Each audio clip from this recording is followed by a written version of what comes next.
ગોમ કેના ફેવરમાં છે ભાઈ? ઉતવાળો બોલજો, ગોમ કેના ફેવરમાં છે? આપણને કોઈને પૂછ્યું? 3 વાગ્યા સુધી આપણે રાહ જોઈ.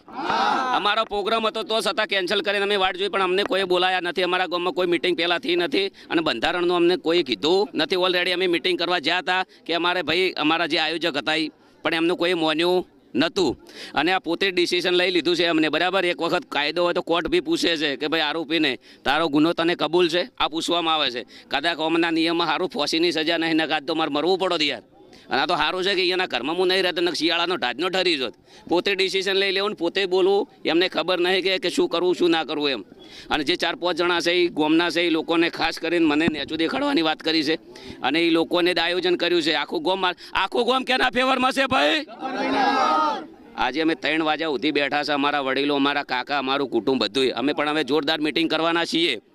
હું ખોટો હશું તો મારા ફેવરમાં કોઈ નહીં આવે. જે દિવસ મિટિંગ કરશું એ દિવસે ખબર પડી જશે કે ગબ્બર ઠાકોર સાચો વ્યક્તિ હશે તો એ દિવસે ખબર પડી જશે કે એમના ફેવરમાં જનતા કેટલી છે, સમાજ કેટલો છે. અત્યારે સમાજ બહાર કરવાની જે વાત કરી છે, આ વાતને આપ કઈ રીતે જોઈ રહ્યા છો? એ તો પોતે ડિસિઝન લીધું છે એમનું ડિસિઝન છે ને. એક સમાજના છોકરાને રોજગારી બંધ કરાવવાની અને 20 વર્ષનો ધંધો બંધ કરાવવાને દબાવવાની વાત છે. મારું પરિવાર, મારું કુટુંબ છે, એમને ખબર નથી કે આ વ્યક્તિઓની કેટલી મહેનત છે. એક સમાજના છોકરાને દબાવવાની વાત કરી છે. નથી બિલકુલ મંજૂર. મારો કહેવાનો મિનિંગ એમ છે કે ચલો કે આ જીઓના ટાવર છે 350 રૂપિયા ભાવ છે. કેટલો? રિચાર્જનો.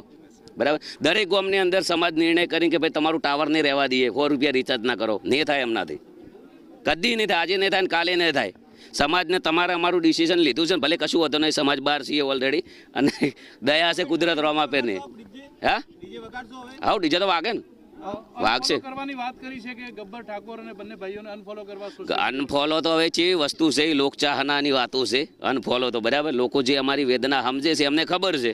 બરાબર, અને ઓલરેડી અમે લડ્યા તો હું ડીજેવાળા છે, સંગીતકાર છે, જે લોકોને રાત દાડો મહેનત કરી 20 વર્ષ જે સંગીતને આલ્યા છે એ લોકો માટે તો આપણે ભાઈ કરવાના જ છીએ.